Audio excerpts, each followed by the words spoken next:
এই বাংলাদেশে 54 বছরের সবচাইতে বেশি যাদেরকে ভয় পেতেন, আশঙ্কা করতেন, আপনারা নিজেরা শুধু না, দাদা বাবুরা মিলে আল্লাহ বলেন আমি তাদেরকে জমিনে এবার শাসন ক্ষমতা দেব। এই আয়াতটা কি কোরআনে আছে? সূরা কসস 5 এবং 6 নম্বর আয়াত। এই আয়াত এখন আমি কেবল বানালাম, আরো জোরে বলেন তো আল্লাহর এই আয়াতকে আমরা বিশ্বাস করি 98 ভাগ। আরো জোরে বলেন 100 ভাগ বিশ্বাস করেন কারা? দেখি লিল্লাহি তাকবীর। দেখেন তো হাত তুলে নিকে দেখেন। হ্যাঁ ঠিক আছে, আলহামদুলিল্লাহ। হ্যাঁ আলহামদুলিল্লাহ ঠিক আছে।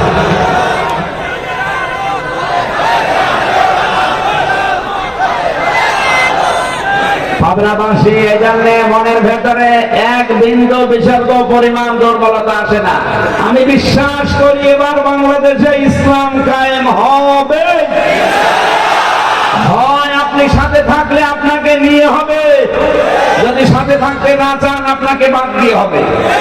যতই গলাবাজি করুক, যতই প্রতারণামূলক কথা বলুক, কোনো কথায় কান দেওয়া যাবে না। এই গলাবাজি করা, এই ধান্দাবাজি করা এই দেশের মানুষ এখন বুঝে ফেলেছে। ইসলাম এবার আসবে, হয় আপনাকে নিয়ে, আর আপনি যদি আসতে না চান আপনাকে বাদ দিয়ে। ইসলাম এবার আসবে। কোন ষড়যন্ত্র আল্লাহর মোকাবেলায় টিকবে? কোনদিন আল্লাহর কালেমা পরিবর্তন হয় না। উনি যখন সিদ্ধান্ত নিয়েছেন এবার আপনাকে দেখাবে। সারা জীবন আমি আবু তালেব মন্ডল সাহেবকে ওয়াজ শোনালাম যে জিলাপি, রসগোল্লা এরকম মোটা মোটা হয়, সাদা, মিষ্টির ভেতরে, রসের ভেতরে ভেজাল থাকে। 2 ঘন্টা ওয়াজ করার পরে যদি বলি বলেন কেমন লাগে, উনি যদি বলে খেতে দেন না, খালি বলতে বলেন কত কি করে। যদি এখন আমি বলি পিটাবো, তাড়াতাড়ি বলেন রসগোল্লা কেমন স্বাদ, বলতে পারবে? আরো জোরে বলেন। সারাটা জীবন আল্লাহ আমার সাইদি এইটাই বুঝিয়েছেন। আমিও সেই 12 সাল থেকে পর্যন্ত খালি 3 বছর ছেড়েছিলাম, এটা বাদ দিয়ে এইটাই বোঝাচ্ছি যে কোরআনের সমাজ, কোরআনের রাষ্ট্র কিন্তু কেমন যে হয় আজও দেখাতে পারিনি। আমার মনে হচ্ছে এবার আমরা দেখাতে পারবো। আমি রাস্তায় এমনি আসি নাই। জেলে যাওয়ার আগে আমার গ্রামে কুষ্টিয়ান পাটিকা বাড়ি, দাবিরা ভিটা 2 নম্বর ওয়ার্ড, এখানে একটা জেনার ঘটনা ঘটেছিল। গ্রামের লোকজন আমার বলছে সাক্ষী আছে 4 জন, আপনি ফতোয়া দেন। ফতোয়া দিলাম যে বিবাহিতা যদি হয় তাহলে পর্যন্ত মাটির ভেতরে পুঁতে ফেলা লাগবে, পাথর দিয়ে অথবা ইট দিয়ে মেরে ফেলা লাগবে। কিন্তু সাবধান, এই আইনটা এখন কার্যকর করবেন না, কারণ এদেশে ইসলামের আইন চলে। আরো ধরে বলেন। এর 7 দিন পরে আমার তো ধরে নিয়ে গেল পুলিশে। 3 বছর পরে বের হয়ে গ্রামে গেলাম, যে দেখি গ্রামের লোক 2 ভাগ। কথা বলেন। গ্রামের লোক 2 ভাগ হয়ে গেছে। 1 ভাগ দেখা করতে এসেছে, আর 1 ভাগ নিশ্চয় কি আপনারা কথাও বলেন না, কিছু জিজ্ঞাসা করেন না, বলেন না আপনার সাথে কোনো কথা নেই, আপনার ওয়াজও শুনবো না। কি গো, খালি ফতোয়া দিতে পারেন, কার্যকর করতে পারেন না। আমি বললাম ওই মহিলাকে যদি ওই দিন সঙ্গে সার করতে, ওই মহিলাকে সঙ্গে সার করার আগে আমার পুলিশ সঙ্গে সার করছে। কথা বলতে এই যে পুলিশ দাঁড়িয়ে আছে, ও পুলিশ আমারে ধরে বলতো কোন কারণে আপনি ফতোয়া কার্যকর করলেন? ফতোয়া দিয়েছেন দেন। এদেশে কি ইসলামের আইন চলে? আপনার কারণে ফতোয়া যখন কার্যকর হয়েছে, আপনার উপরও কার্যকর করা হবে। আমি ওদেরকে বলেছিলাম দেখেন কথা দিয়ে যাচ্ছে, আপনারা জেল থেকে বের হয়েই তো আমার মেজাজটাই খারাপ করে দিলেন। এতদিন আমি অবিখা ওয়াজ করে খেতাম, আর এখন আপনারা কি লাগালেন? যেখানে ওয়াজি করি, ফতোয়া দেয়, ফতোয়া আমি দেখাতে পারি না। আল্লাহর কসম, সুযোগ যদি এবার আসে এই ফতোয়া এবার আমরা দেখাবো। এই জন্য দাঁড়িয়ালা মানুষ লিখেছে, এই জন্য পাঞ্জাবিওয়ালা মানুষ লিখেছে, আল্লাহর কসম পরিবেশ তৈরি হয়ে গেছে। এই দেশে এবার আর ফতোয়া দেব না, রসগোল্লা কেমন বলবো না, রসগোল্লা খাওয়াবো। এবার ইসলাম আসুক, জেনা করে দেখেন, ইসলাম আসুক চাঁদাবাজি করে দেখেন, ইসলাম আসুক দখলবাজি করে দেখেন, ইসলাম আসুক সালমান রহমানের মতো চুরি করে দেখেন। আর একটা হাত একটা এখানে থাকবে না, ঝুলতে থাকবে, ঝুলতেও থাকবে না, হাতই থাকবে না। কথা বলেন না কেন? 15 বছর সময় নিয়েছে, যা দেখিয়েছে তার চেয়ে খেয়েছে বেশি। 15 বছর লাগবে না ইসলামকে এনে দেন, 54 বছরের জন্য আফসোস করবেন। আরো আগে কেন রসগোল্লা খেলাম না, খালি ওয়াজ শুনেছি। কোরআনের পরিবার তো দেখেননি, কোরআনের সমাজও দেখেননি, কোরআনের রাষ্ট্রও দেখেননি। আমি দেখেছি কোরআনের সমাজ কাকে বলে, কোরআনের রাষ্ট্র কাকে বলে। এটা যদি সত্যি আমি এবার দেখতে পাই, আমার জীবনে আর কোনো আশা নেই। আমার যতটুকু জ্ঞান বুদ্ধি হয়েছে, বাংলাদেশের এই 20 কোটি মানুষেরা সবাই আফসোস করবে দল মত নির্বিশেষে, যে আরো আগে কেন ইসলাম আসলো না। আপনারা এবার দেখতে চান না ইসলামকে? হ্যাঁ চান না? হ্যাঁ কথা বন্ধ করেন। যারা চেয়েছেন আল্লাহ জানে হাতগুলো তার আরো সে কবুল করেন, বলেন আমিন।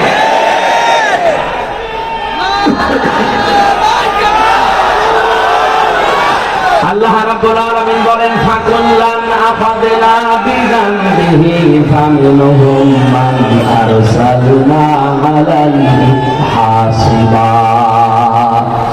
এখানে অনেকগুলো পাপের নাম আছে।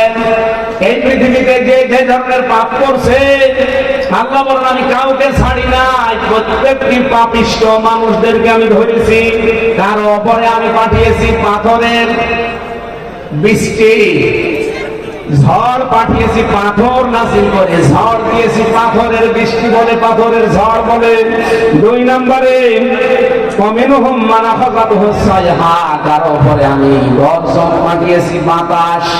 এরপরে অমিনহুম মান খাসাফনা বিহিল আরলা, এই জমিনে কাউকে আমি আল্লাহ গেড়ে দিয়েছি। অমিনহুম মান আগরাকনা, এমনকি এই জমিনের ভেতরে কাউকে ধসিয়ে দিয়েছি। এই জমিন কাউকে গিলে নিয়েছে, ধসিয়ে নিয়েছে, অথবা কাউকে জমিনের ভেতরেই আমি আল্লাহ কবর রচনা করে দিয়েছি। ওমা কানাল্লাহু ইয়াজলিমুহুম, আমি আল্লাহ কারো উপরে চুল পরিমাণে জুলুম করি না, কিন্তু মানুষ নিজেরাই নিজেদের উপরে জুলুম করে।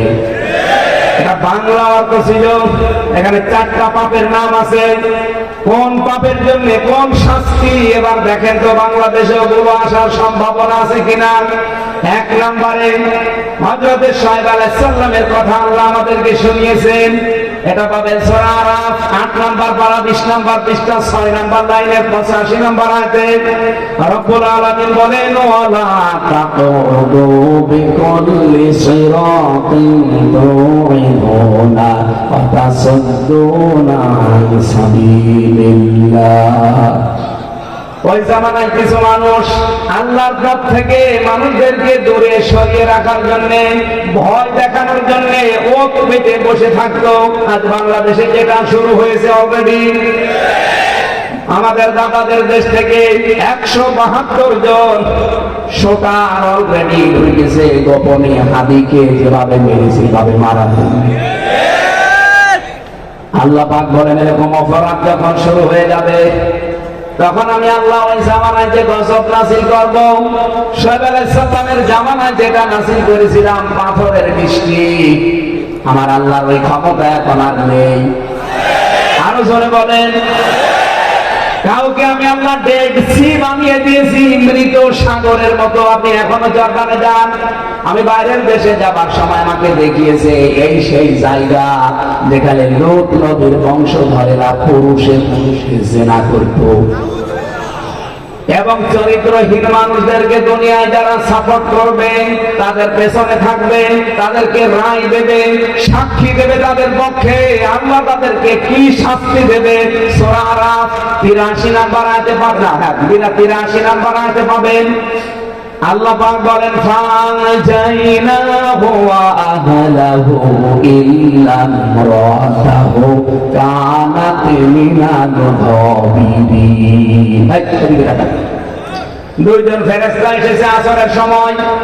লোক নবীকে ডাক দিয়ে বললেন, আপনার উম্মতদেরকে নিয়ে এখান থেকে চলে যান, আপনার পরিবারের যা আছে তাদেরকেও নিয়ে যান। আসরের সময়, মাগরিবের সময় আমরা এখানে গজব নাযিল করব, কিন্তু সাবধান, ইল্লা ইমরাতাহু, আপনার স্ত্রীকে নেবেন না। কানাত মিনাল গাবিরিন, সে ছিল পশ্চাৎগমনকারীদের সহযোগী। এখানে আমি তাফসীরের ভেতরে পড়তে পড়তে প্রায় 11-12টা তাফসীরের সাথে মিলিয়েছি। লূত নবী তার স্ত্রী তো খারাপ হওয়ার কথা না। পড়তে পড়তে পেলাম যে না, লূত নবীর স্ত্রীর চরিত্র খারাপ না, সে চরিত্রহীনা ছিল না, সব দিকে তার ভালো, কিন্তু আল্লাহ তাকে নাম ধরে নিষেধ করলেন। ইল্লা ইমরাতা, প্রশ্ন আসতে পারে না আপনার নাম কই? হ্যাঁ, নাম আছে। এই পৃথিবীতে যে মহিলাদের স্বামী আছে তাদের নাম আল্লাহ কোরআনে ধরেননি, কথা বুঝেন? যেমন আসিয়া, আসিয়ার নাম কোরআনে নেই কারণ তার স্বামী ছিল। খাদিজা, খাদিজার নাম কোরআনে নেই কারণ তার স্বামী ছিল। এই কথা বলেন না কেন? কিন্তু যার স্বামী নেই তার নাম কোরআনে আছে, যেমন মারিয়াম, কথা বলছেন না কেন? লোক নবীর স্ত্রীর নাম তাফসীরে আছে কিন্তু কোরআনে নেই কারণ তার কি ছিল? আরো জোরে বলেন। সম্মানিত মা বোন যারা এসেছেন, এখান থেকে প্রায় কমপক্ষে 7টা শিক্ষা আমি পেয়েছি। পৃথিবীতে একজন মহিলার জন্য সবচাইতে দামি সম্পদের নাম তার স্বামী। আপনার স্বামী যদি না থাকে, তামাম দুনিয়া থাকলেও আপনি নিরাপদে থাকতে পারবেন না। মানুষ এমন এমন নজরে তাকাবে, এমন এমন কথা আপনাকে নিয়ে বলবে, আপনার মরে যাওয়া ভালো। আমি বাংলা করে বলতে পারলাম না তাই। এই মহিলার চরিত্র ভালো ছিল, সে চরিত্রহীনা ছিল না। আল্লাহ গজব নাযিল করলেন, তাকে ধ্বংস করে জাহান্নামে দিয়ে দিলেন।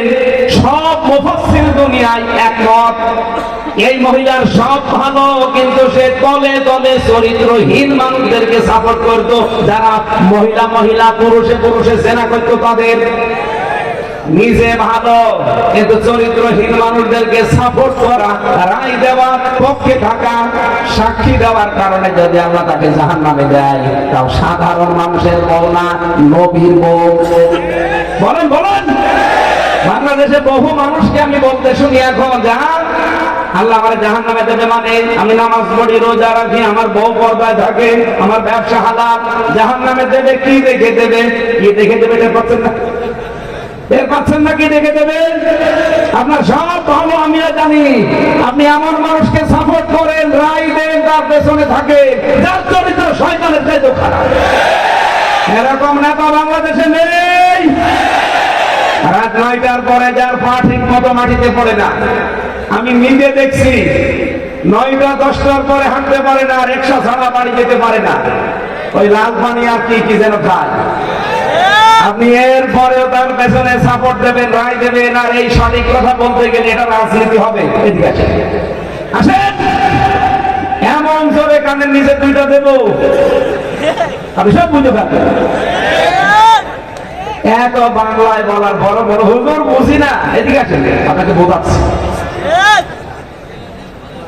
আমার মনে হয় লোক নবীর এই কাহিনী থেকে আমাদের শিক্ষা, এটা সূরা আরাফ 8 নাম্বার পারা 20 নাম্বার পৃষ্ঠার 3 নাম্বার লাইনে আছে। এত দরিদ্র মানুষের মন পাই না, রাগ করে। ওকে মানুষ না বুঝেন, আবু জেহেল তারও খারাপ ছিল। একজন নবীর স্ত্রী চরিত্রহীন মানুষকে সাপোর্ট করে যদি জাহান্নামে যায়, আপনি কিসের কি? আপনি চরিত্রহীনকে সাপোর্ট করবেন, আবার বলেন নামাজ পড়ি, রোজা রাখি, আমার ব্যবসা হালাল। কখনো না ভাই। শাস্তি আসলে আপনি শুধু মরবেন না, আমাদেরকে নিয়ে মারবেন। এই কারণে আপনাকে সতর্ক করলাম। এই বাংলাদেশকে যদি রেড সি বানাতে না চান, যদি মৃত সাগর বানাতে না চান, চরিত্রহীন মানুষের পেছন থেকে চরিত্রবান মানুষের পেছনে আসা লাগবে। আশা করছি আপনি বুঝেছেন। না বুঝলে একা একা আসেন, আপনাকে বোঝাচ্ছি। আল্লাহ রাব্বুল আলামিনের পরে যে শাস্তির কথা বললেন, রব্বুল আলামিন বলেন, তাদের উপরে আমি পাথরের বৃষ্টি নাযিল করেছিলাম, ঝড় দিয়েছিলাম। وإلى ثمود أخاهم صالحا قال يا قوم اعبدوا الله ما لكم من إله غيره। এটা 8 নম্বর পারায় আছে, 73 নম্বর আয়াত।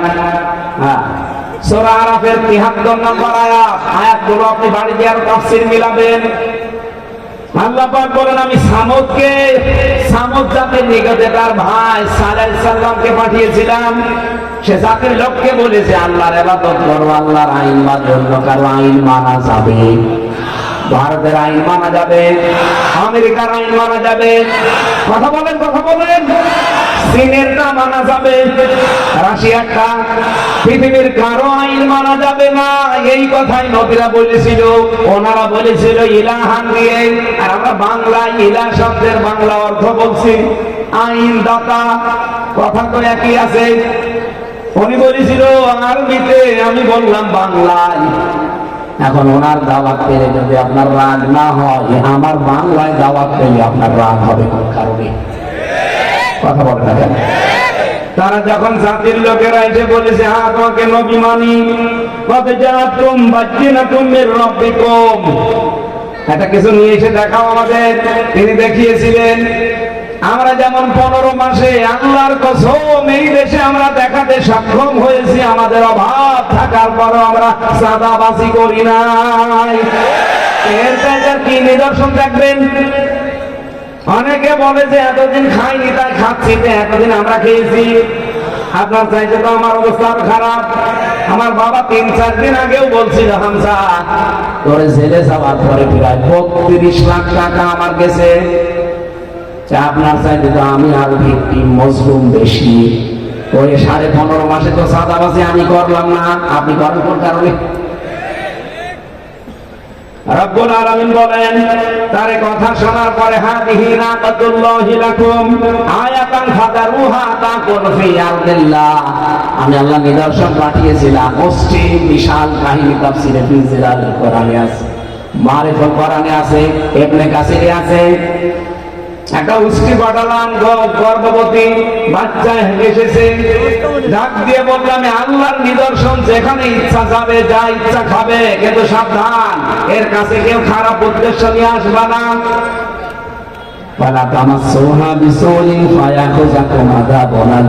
কেউ যদি আল্লাহর নিদর্শনের কাছে খারাপ উদ্দেশ্য নিয়ে আসে, তাকে যন্ত্রণাদায়ক আযাব দেবে কে? তারা মানে নাই, আল্লাহর উষ্টিকে হত্যা করেছে। আল্লাহ বলেছিল ফাদারুহা তাকুল ফি আরদিল্লাহ, তাকে ছেড়ে দাও, যেখানে ইচ্ছা যাবে, যা ইচ্ছা খাবে। ও পাবনাবাসী, আল্লাহর নিদর্শন উষ্টি এখন আছে। কথা বলেন না কেন?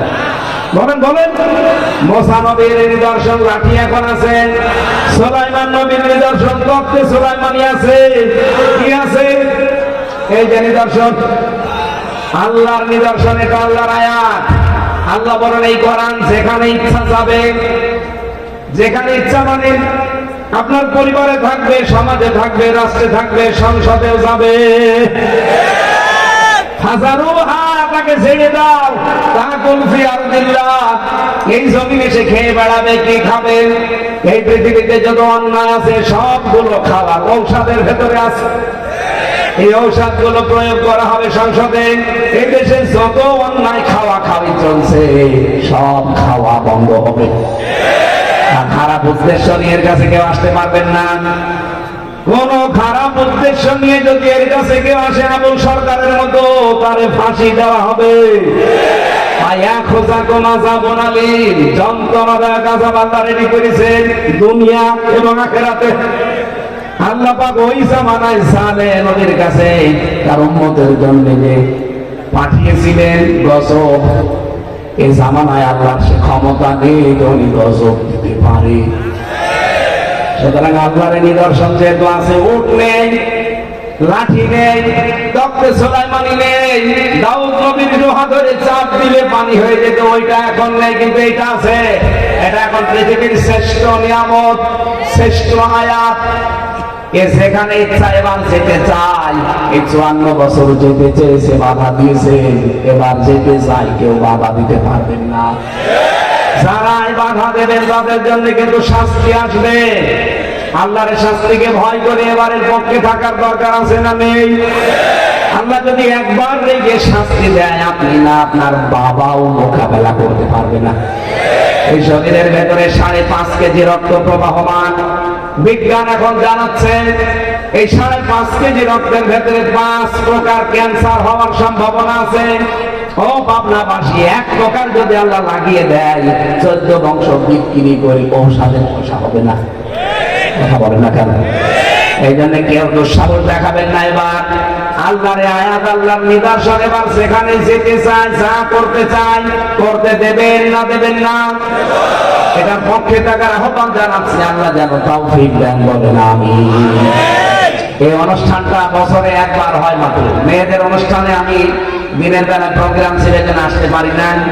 আপনারা আজকে যারা এসেছেন রাতের বেলা, ওনারা কমিটির লোক একটু 2 মিনিট যাচ্ছে, ভাই ওঠাউঠি করবেন না। যারা যাচ্ছে তাদের কাছে এই ট্রাস্ট যেন জীবিত থাকে। এখানে অনেক এতিম ছেলেমেয়েরা আছে,